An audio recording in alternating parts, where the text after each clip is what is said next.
pasa en mi vida.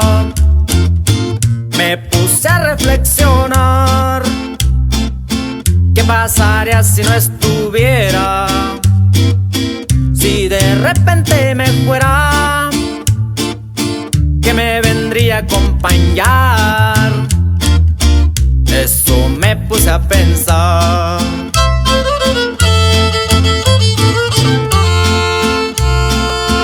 Imaginándome ese día, que en una caja voy a estar. ¿Quiénes estarán presentes?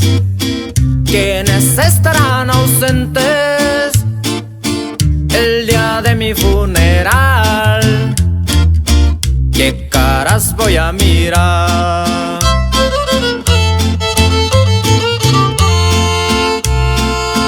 Escuchaba que lloraba gente que ni conocía, que jamás miré en mi vida.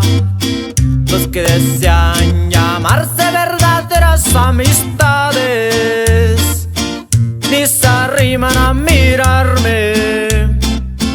¿Y la familia dónde está? No veo ninguno que pensaba que ese día me iba a llorar. Y es ahí donde te das cuenta quién es quién. Pero ánimo, carnales.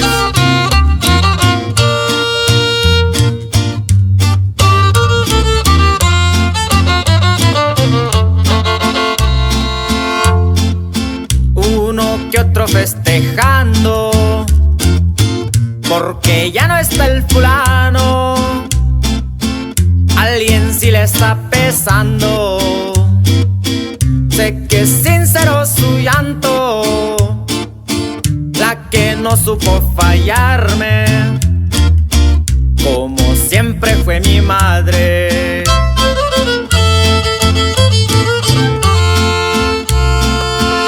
Uno que otro festejando, porque ya no está el fulano. Alguien sí le está pesando. Sé que es sincero su llanto, la que no supo fallarme, como siempre fue mi madre.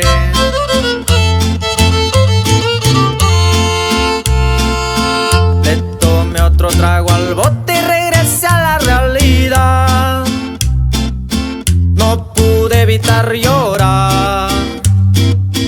¿Quién de ustedes los que dije fuera así mañana muero? Pero para ser sincero, no lo quiero ni pensar. No me quiero adelantar. Cómo duele la verdad. Con mucho cariño, mande saludos para toda la familia Carrillo. No se me agüite, carnal Maro. Sí nomás.